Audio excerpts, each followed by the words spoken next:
영원한 안식, 영원한 소망. 영원한 안식. 하나님께서 천지를 창조하실 때에 6일간의 모든 걸 다 완성하시고 제7째 날에는 안식하셨다라고 하죠. 그런데 에덴 동산에 죄가 들어오면서 그 안식이 깨어지게 되죠. 그래서 어때요? 제7일은 우리가 누려야 될 안식이 아니라 이제 깨어진 안식을 새롭게 또 세워야 될 그런 날이 되고 말았습니다. 따라서 이 땅에서는 온전한 에덴을 회복할 수가 없기에 온전한 안식은 어떻게 이루어집니까? 영원한 하늘나라에서 이루어진다라는 얘기죠. 그렇다면 온전한 안식을 누릴 자들은 어떤 자들인가? 그것은 히브리서 3장과 4장에 잘 나타나 있는데요. 그들에게 안식할 날이 남아 있을지라도 익히 전하여 준 바 그 말씀을 믿음으로 반응하지 않는 자들에게는 안식이 남아있지 않는다. 이것은 어제의 말씀으로 비유한다면 우리가 산자나 죽은 자나 분명히 부활의 몸으로 영원한 하늘나라에 들어갈 터인데 결국 우리 주님의 말씀에 겸손히 준행하여 부활의 믿음을 가진 자라야만이 안식을 누릴 수가 있다라고 우리가 생각해 볼 수가 있습니다. 따라서 우리 주님이 창조하셨던 에덴 동산에서 정말 주님이 영원한 안식을 누리면서 아담과 하와와 영원히 살기를 원하셨지만 그러나 죄 때문에 그 영원한 안식, 영원한 소망이 깨어지고 말았다. 하나님은 이것을 다시 한번 회복시키시기 위하여서 그 하나님의 작정 그리고 그 작정 안에서 인류 구원을 향한 하나님의 계획, 곧 예정이라고 그랬죠. 이게 우리가 요즘 수요일 날에 배우고 있는 웨스트민스터 신앙 고백의 내용인데요. 그 안식을 회복하시기 위한 하나님의 계획은 변함없이 이루어지고 있다. 그래서 하나님은 결국 아브라함이라는 한 사람을 저 갈대아 우르라는 지역에서 불러내셔서 가나안 땅으로 들어가게 하셨고 그 가나안 땅은 저 영원한 하늘나라의 모형으로서 하나님의 가나안 땅을 예비하셨다. 그래서 결국 이 가나안 땅을 아브라함과 그의 아들 이삭 그리고 그의 아들 야곱을 통하여서 면면히 연결시켜 주었고 결국은 또한 아브라함의 후손을 통하여서 다윗이 오게 되죠. 그 다윗을 통하여 예수 그리스도가 오시도록 이렇게 길을 예비하셨습니다.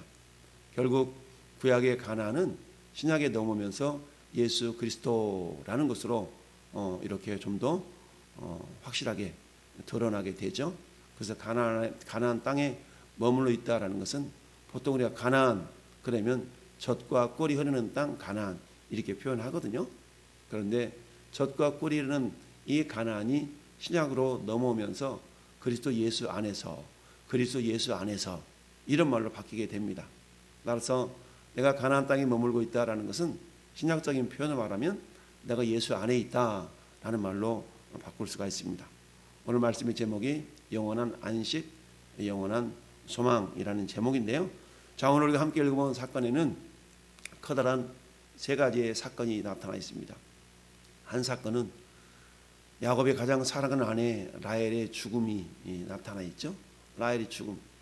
여러분, 죽음이라는 것은 가장 기본적으로는 슬픔을 우리에게 안겨다 주죠.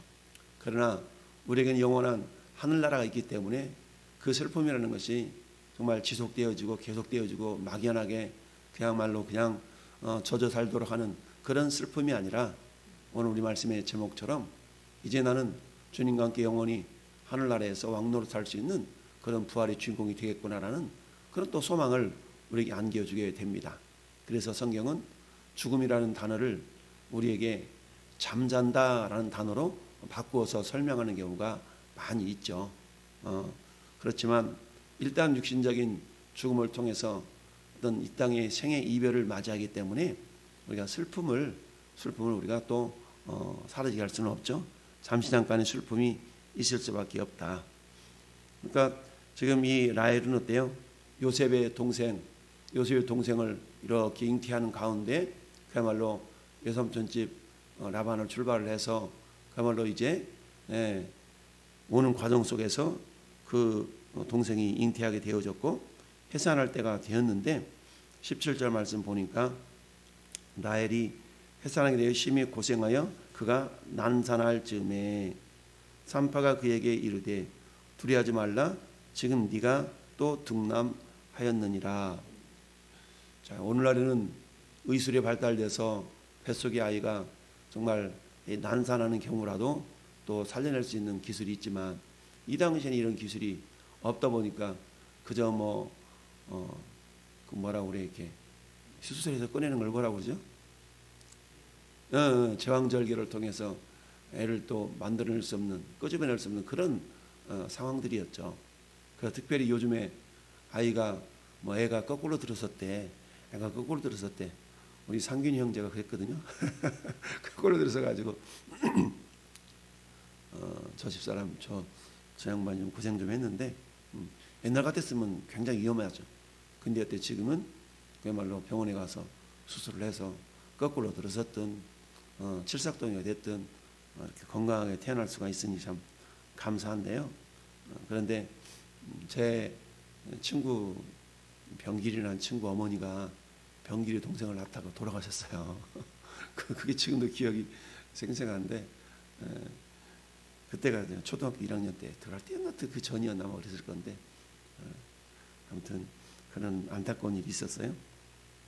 자, 그래서 결국은 이 라헬이 죽게 되는데 그 라헬이 그가 죽게 되어서 혼이 떠나가려 할 때에 아들의 이름을 베놈이라. 이 베놈이라는 말은 나의 슬픔의 아들 이런 뜻이죠. 슬픔의 아들. 왜요? 자기 난산에서 나는 죽어가는데 태어났다 이거죠.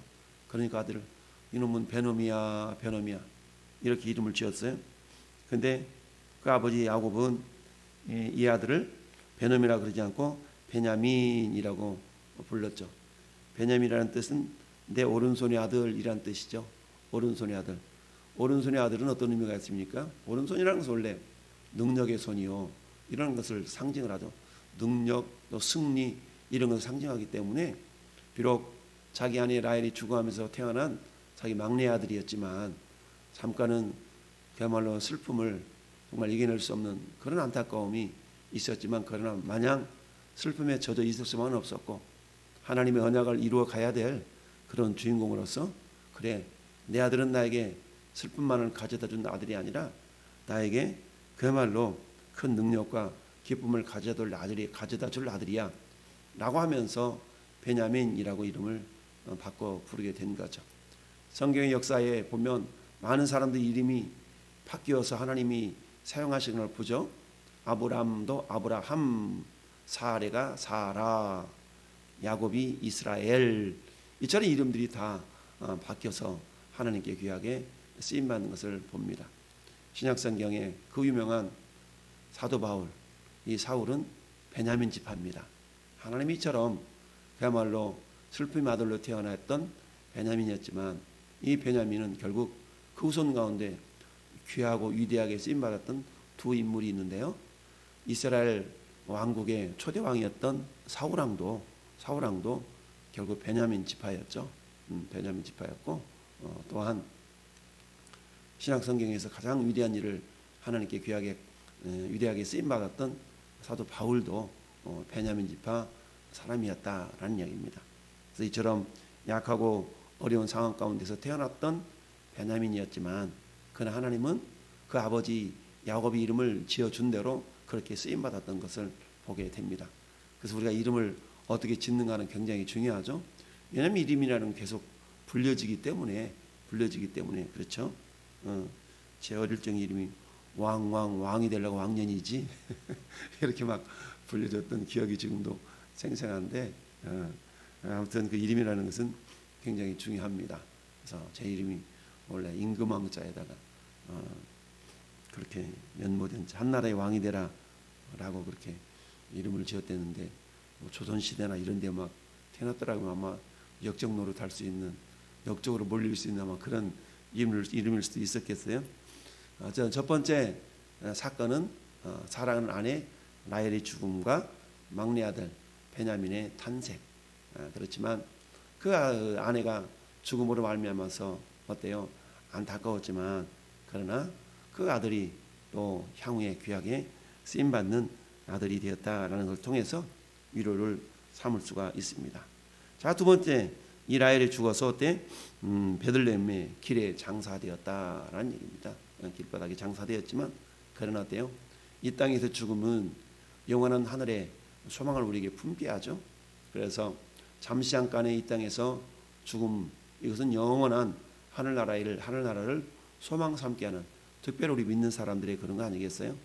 물론 믿지 않는 사람들이야 어떤 천도제를 지내니 뭘 하니 이랬지만 그러나 그런 것은 사실 우리 믿는 사람들에게는 큰 의미를 갖지 않는데 우리는 어때요?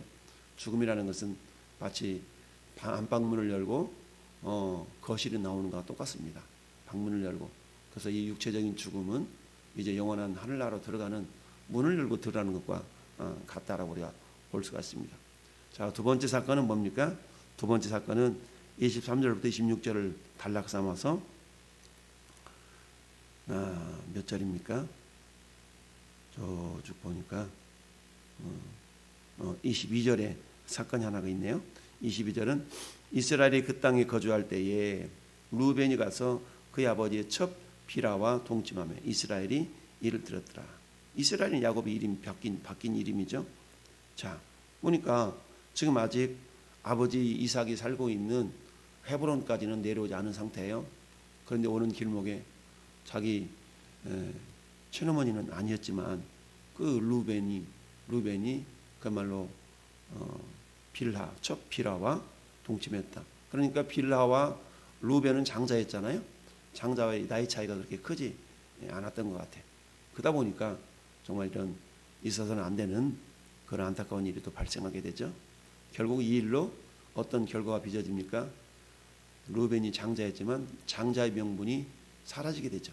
이 장자의 명분은 결국 11번째 아들이었던 요셉에게로 돌아가는 일이 역대하 5장 1절 2절에 기록되는 것을 봅니다. 이처럼 아버지의 어떤 하체를 범했다라고 우리는 표현하는데요. 그러므로 말미암아서 아버지 이스라엘이 비록 장남이었지만 장자의 축복을 이 루벤에게 주지 않냐고 11번째 아들인 요셉을 축복하는 것을 우리가 보게 됩니다. 이처럼 평소의 삶이 자기 인생에 엄청난 결과를 가져온다는 사실을 이 루벤은 알 수가 없었죠. 잠시 잠깐 육신적인 정욕 때문에 자기에게 주어져 있는, 이미 가지고 있는 그 장자의 특권, 장자의 명분, 이것을 결국 상실하는 안타까운 일이 발생이 되었다. 올해는 비록 육신적으로는 한 가문의 장자는 한 사람밖에 없지 않습니까? 그러나 영적으로 말하면 우리 모든 자들이 장자의 명분을 얻을 수 있는 그런 기회가 누구에게나 다 주어져 있습니다. 그래서 히브리서 11장에 보니까 어때요? 하늘에 가서 이렇게 보니까 그 하늘의 도성 예루살렘에 가보니까 어때요? 그곳에는 장자들만 따로 모이는 그런 공간이 있다. 모이는 그런 모임이 있다라고 성경은 분명하게 말씀하고 있습니다. 그렇다면 우리가 사모해야 될 믿음은 어때요? 장자의 믿음이죠. 장자의 믿음. 이 장자의 믿음을 어제 부활의 믿음으로 표현한다면 어때요? 해 같은 영광을 얻을 부활의 몸이라고 우리가 표현할 수가 있는 것이죠. 그런데 이 루벤은 잠시 잠깐의 정욕 때문에 아버지 첩 빌하와 통관함으로 말미암아서 장자의 명분을 잃어버리는 안타까운 일이 있었다라는 겁니다. 그러나 우리는 어때요? 오늘도 우리가 근신하고 깨어서 우리의 육체의 욕심을 쫓아 살아가는 인생이 아니라 성령의 인도하심을 따라 살아가는 자들이 되어져서 그말로 영적인 장자의 명분을 우리가 얻기에 우리가 부족함이 없는 그런 믿음의 주인공들이 되어야 되겠다라는 겁니다. 자, 세 번째 사건은 어떤 사건입니까? 세 번째 사건은 그말로 야곱의 아버지 이삭의 죽음이 있죠. 이삭이 곧 죽을 것처럼 눈이 어두워가지고 에서를 축복하겠노라고 사냥해가지고 음식 좀 마련해와 이랬던 적이 엊그제 같은데 실상 몇 날이 지나 수십 년이 지난 거죠. 수십 년 동안 눈은 어두웠지만 오래 살았다는 얘기예요. 180세를 살았으니까. 자, 그래서 베델에서 세겜성에서 야곱의 딸 디나가 정말 겁탈을 당하는 그런 안타까운 일이 있었을 때에 그 위험한 지경, 루벤과 유다가 가가지고 시몬과 유다입니까? 시몬과 레이군요. 시몬과 레이가 가가지고 그 세겜성에 있는 모든 남자들을 다 정말 진멸한 안타까운 일 때문에 하나님이 베델로 올라와라, 베델로 올라와라. 그렇게 하나님이 불러주셔서 결국 위기를 모면했죠. 그 베델을 떠나서 이제 아버지가 거처를 삼고 있는 헤브론, 이 헤브론에는 지역이 어떤 지역입니까? 이 헤브론에는 햇사람에게서 그 할아버지 아브라함이 그야말로 매장지가 없었을 때 햇사람에게서 은 400세겔을 주고 밭대기하고 나무하고 샀던 곳이 있는데 그곳에 굴이 있었죠. 이 굴을 막벨라 굴이라고 그러지 않습니까? 이 막벨라 굴을 은 400세겔에 산 겁니다. 그런 때 그곳에서 아브라함이 묻혔죠. 그 다음에 그 사라가 묻혔죠. 그리고 이제 누가 묻히는 겁니까? 이제 이삭이 묻히게 되고 또 레아가 묻히게 되고 그 다음에 이제 요셉도 결국 저 애굽에서 그 말로 400년 동안 살다가 그 요셉의 해골을 가지고 와서 이 막벨라 굴에다 장사하거든요. 결국 이 막벨라 굴에 아브라함과 사라와 이삭과 레아와 요셉까지 묻히게 되는데 그래서 이삭의 죽음으로 말미암아서 표현하기를 어떻게 표현합니까? 29절에 죽어 자기 열조에게로 돌아갔다라 그러죠. 열조에게로 돌아갔다. 이 열조에게로 돌아갔다는 얘기는 이미 아버지 아브라함이 묻혀 있는 그 무덤에 묻히게 되었다는 얘기입니다. 이 당시에 장례문화는 그런 거거든요. 그냥 시체를 쭉 놓으면 자연적으로 어떻게 건조가 되어지니까 나중에 유골만 남는 거 아니겠어요? 유골을 차츰차츰 한 사람 놓고 한 사람 놓고 해서 유골들이 다 모이게 돼요. 그렇다면 아브라함이 대가를 지불하고 무덤을 사지 아니하였다라면 그곳에 뿌리를 내릴 수 없었던 것이죠. 이걸 통해 우리가 알 수 있었던 것은 뭐예요? 그러면 우리가 영적인 신앙의 뿌리를 깊이 내리기 위해서는 결국 대가를 지불한다라는 것을 우리에게 보여주고 있습니다. 대가를 지불하지 않는 신앙생활이라는 것은 그야말로 방황하는 신앙, 유리하는 그런 신앙생활일 수가 있어요. 그래서 우리가 정체 없이 떠도는 나그네 신앙이 아니라 그야말로 우리가 어때요? 정착하고 그야말로 뿌리를 깊이 내릴 수 있는 그런 신앙생활을 하기 위해서는 우리가 어때요? 그야말로 우리가 심고 거둠의 법칙에 의해서 정말 대가를 지불하는 그런 신앙생활이 반드시 필요하다는 이 세 가지를 오늘 말씀을 통해서 우리에게 깨닫게 하는데요. 우리가 읽어본 본문 영원한 안식, 영원한 소망. 사랑하는 아내 라헬이 죽었지만 그러나 그 라헬 역시도 영원한 하늘나라로 우리가 돌아가는 그런 사람의 어떤 한 모습이었다는 것을 알 수 있고 이삭의 죽음도 역시 마찬가지로 열조에게로 돌아갔다. 아브라함이 은 400세겔을 주고 구매했던 햇사람 그 밭대기 한켠에 있었던 그 막벨라 굴 대가를 지불함으로 말미암아서 계속 그곳에서 자기의 후손들이 그곳에서 그야말로 묻힐 수 있는 그런 터전을 마련했던 아브라함. 이런 것처럼 우리의 신앙도 역시 마찬가지. 이 땅에서 묻힌 인생생활이 신앙생활이지만 그러나 영원한 하늘나라를 준비할 수 있는 특별히 우리가 장자의 모임에 들어갈 수 있는 그 신앙의 모습으로 우리가 오늘 한날도 그야말로 더 좋은 부활의 주인공들로 살아갈 수 있기를 예수님의 이름으로 축원을 드립니다. 아멘.